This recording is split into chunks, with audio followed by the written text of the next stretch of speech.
Alright guys, so today we're going to be talking about how to get lean faster, okay? This is the, take them away from the microphone.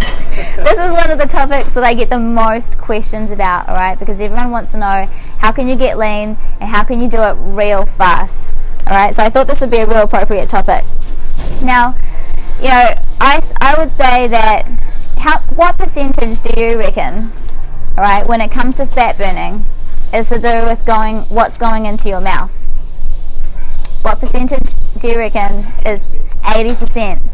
Yep, 80%. That other 20% is pretty crucial, but 80% is definitely about what is going into your mouth, alright? So it's really important that when I was trying to figure out which would be the most effective topic to talk about in terms of what you can do to burn fat faster, that we talked about this one thing that is going to give you the biggest bang for your buck if you just focused on this one thing. Does anyone have any idea what it is? I'll give you some clues. First one is that no amount of exercise can sort out this problem. Alright? It's the hormone that tells your body to sugar burn. Alright, so as much as you want to fat burn, if you're producing too much of this hormone, it will tell your body to sugar burn. The last clue is that fat will not burn if this hormone is present. Does anyone have any idea what it is? It's insulin. Okay? So this is the biggest fat storage hormone, and out of all the hormones that your body could be producing, if you could just produce just less of this hormone, then all of your other hormones would improve significantly. All of them would improve significantly. Okay? It's interesting to note that body fat is actually a symptom of many other symptoms that you will be experiencing if you are carrying excess body fat. Alright, so when I was passing around the body type quiz, you would have been having a look at all the symptoms that you're experiencing, and you would have been calculating them all together, and it would tell you which is the hormone that is called, which are the hormones that you need to be addressing to start producing less of. All of those hormones will be produced considerably in lesser amounts if you only would produce less insulin, okay? And as a byproduct, just as an added bonus, you would lose body fat, okay? So are you with me on how important this hormone is? Okay, so first of all, does anyone have any idea what insulin is and what it does?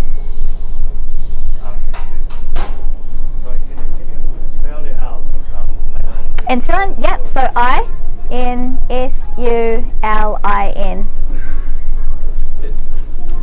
It carry the sugar around the body to fuel the body. Yeah. Yep, exactly.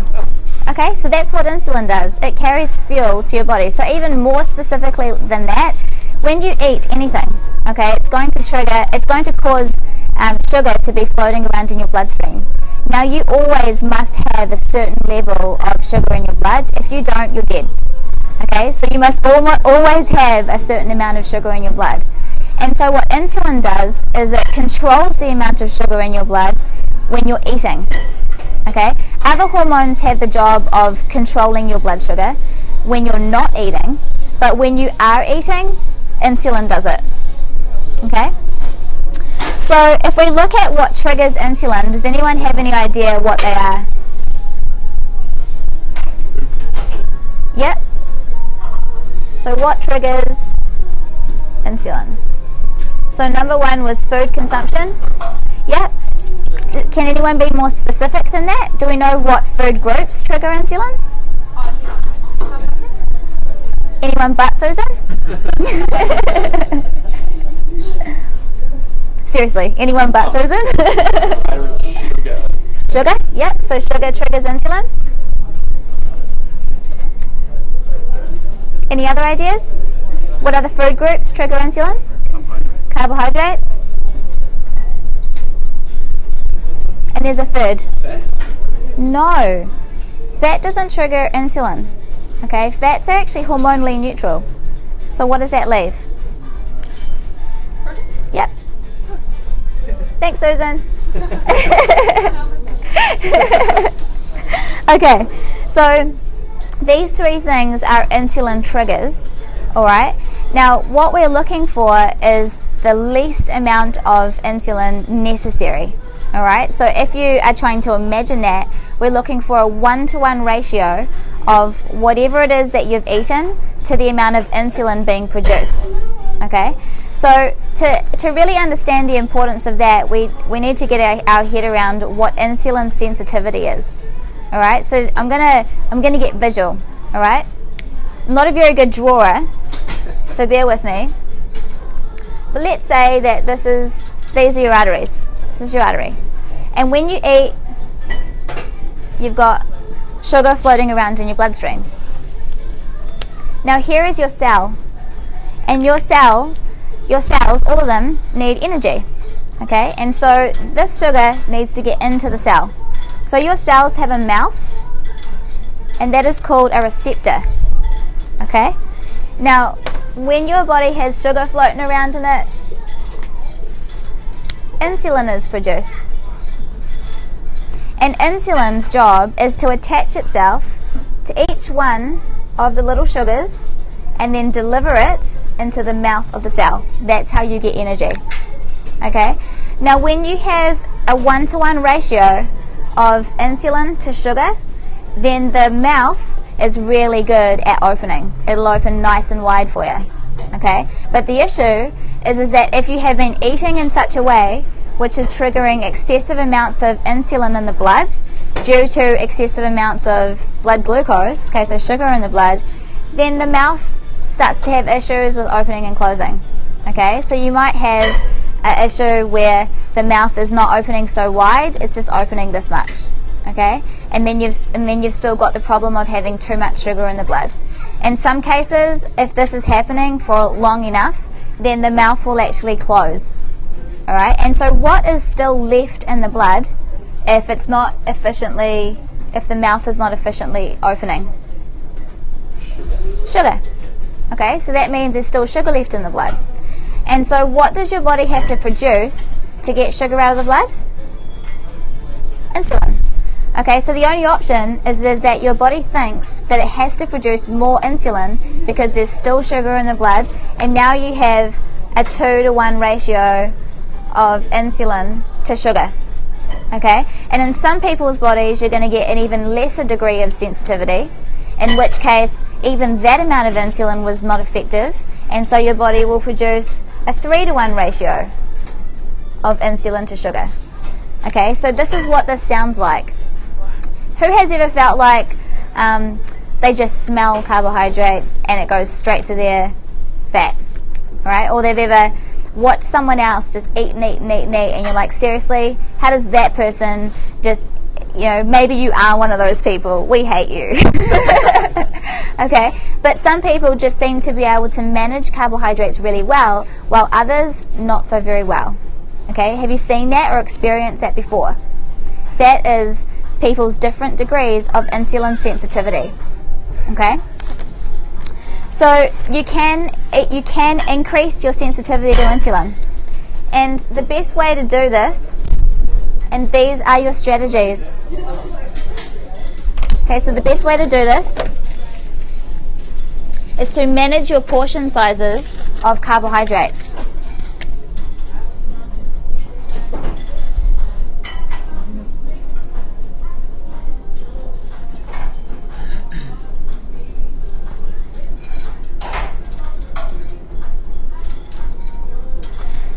All right, so let's get a kind of feel as to what those portion sizes might be. Okay, so just on a workout, you're going to go home and you're going to start prepping dinner. What are some of the carbohydrates that you guys might like to prepare for your evening meal? Potatoes and kumara? All right, so did you guys know that one is actually not better than the other? In terms of blood glucose and the effect of insulin, they're pretty much a muchness. Okay, so if you like one over the other, because I do. Okay, so if you are having kumara or potatoes, how much in terms of a cup, okay, in terms of cup sizes, do you think that would you guesstimate that you are putting together for your meal? Less than a cup? About half a cup? Half a cup of potatoes and half a cup of kumara? Mint. That's the portion size of kumara and sweet potato that you want to be having to keep your blood glucose low. Now, if you're female, you want it to be a little bit less than that. Okay, you want it to be just less than half a cup. All right. What are some other starches that you could be having? Other starches or carbohydrates? Yep. And so, about how much brown rice are you putting together? Perfect. Okay. So again, if you're a female, half a cup. All right. If you're a guy, you can sand a little bit more. But if you're female, half a cup. Does anyone know why this varies from males to female? Anyone have any idea? It's just you guys have the ability to store more carbohydrate than we do. Okay, so therefore you can take a little bit more. All right, but it is real important that when I'm talking about cup sizes, we're talking about metric cups. Okay, so not like a massive coffee mug. Okay, so when you do this and you do this consistently, all right, so if you look at consistently, I'm talking about 80% of the time. If 80% of the time you are keeping your starches and carbohydrates to half cup servings, then you're doing well to manage your insulin sensitivity. Okay.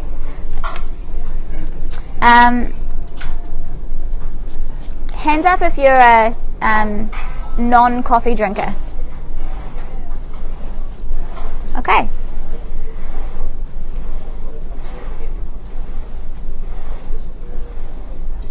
All right. So coffee, I thought I'd talk about because a lot of people ask me, why do I say you got to give up coffee when you want to lose body fat? Okay. There are only 2 fuels that your body could burn. Does anyone know what they are? One of them's fat. The other one's sugar. Yeah, there are only 2 fuels. So in terms of protein, your body will turn that to sugar. Okay, so it's either turning something into sugar, in which case you're sugar burning, or you're fat burning.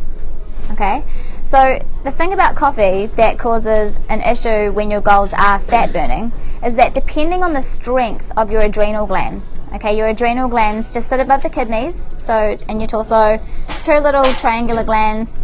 They are responsible for producing all of your stress hormones. Okay, so when you drink coffee, where do you get your energy from? Does anyone know where you get your energy from when you drink coffee? Does anyone drink decaf?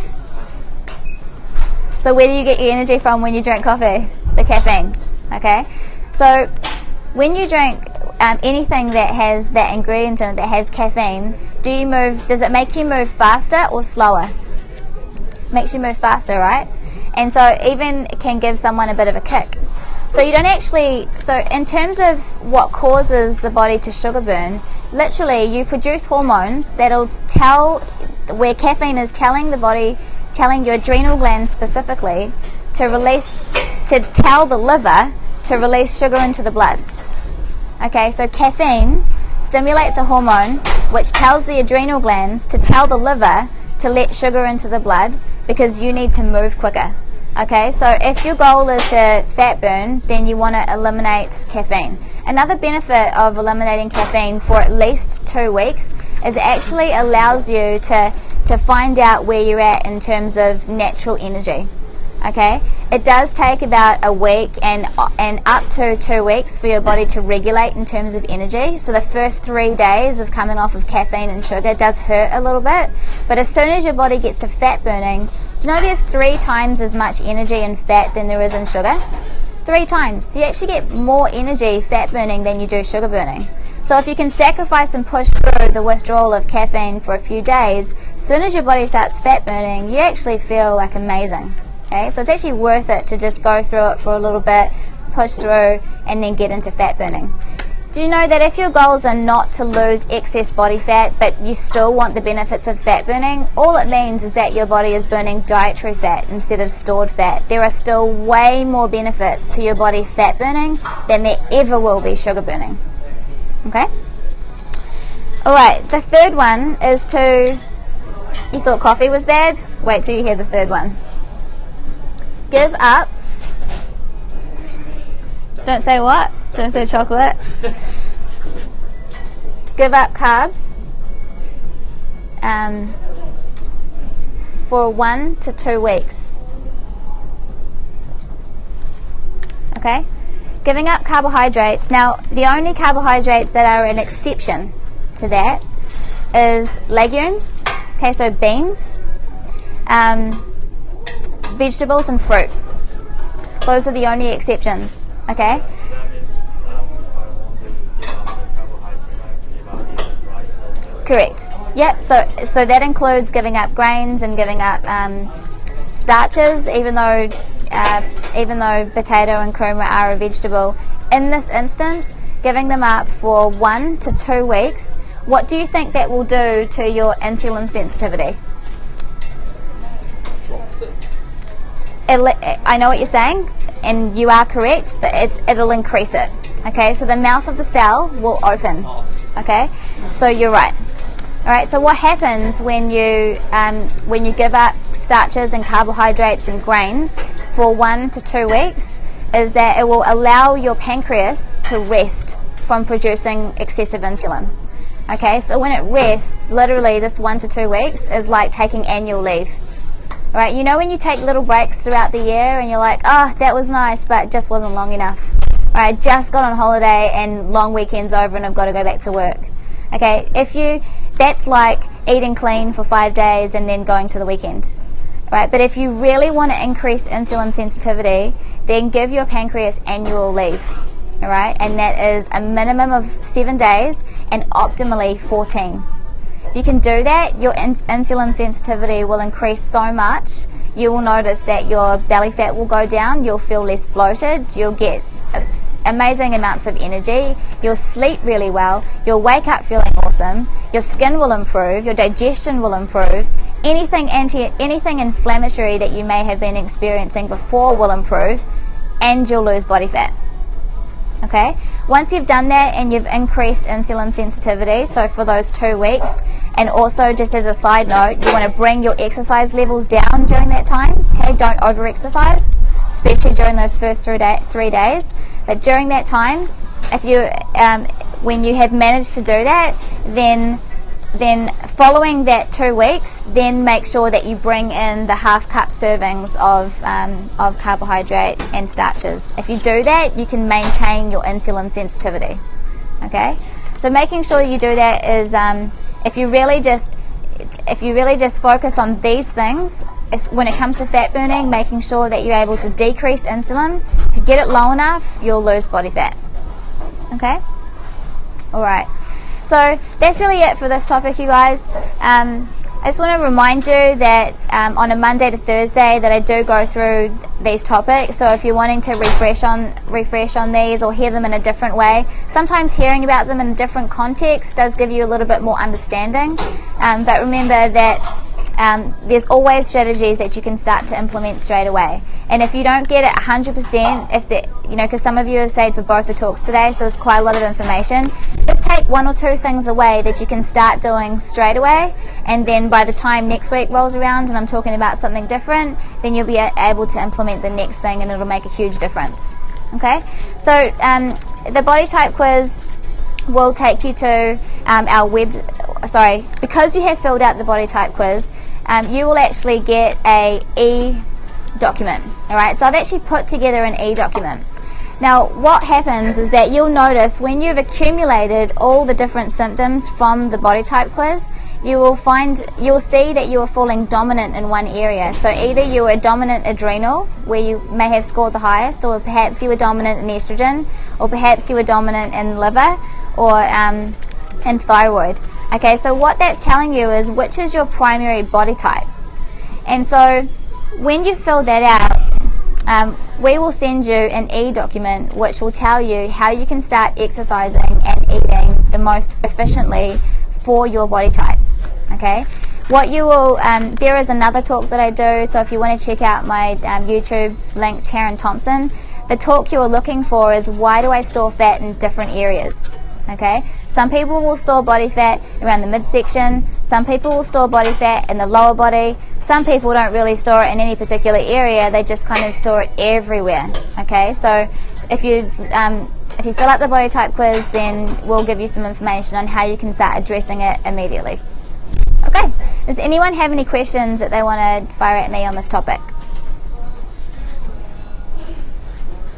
Sorry, so when you say cut the carbohydrate, is meat okay? It's a really good question. Yeah, so that's a really good question. So the question is when I say cut the carbohydrates out, is what about meat? Is meat okay? All right, so in terms of your portion size of meat, you want to be having about 1 palm size to 1.5. Okay, so 1 to 1.5 palm sizes of protein. If you are eating any more than that, then you will trigger insulin. Okay? No, per meal. Per meal. How many meals should you be having a day? So because you filled out that body type quiz, then it'll just get sent to you how much protein that you should be eating. Okay? Yeah, so you will actually get that. Cool. Any other questions? Cool. All right, guys. Thanks so much. Taryn. You're welcome. Taryn's done extremely well. These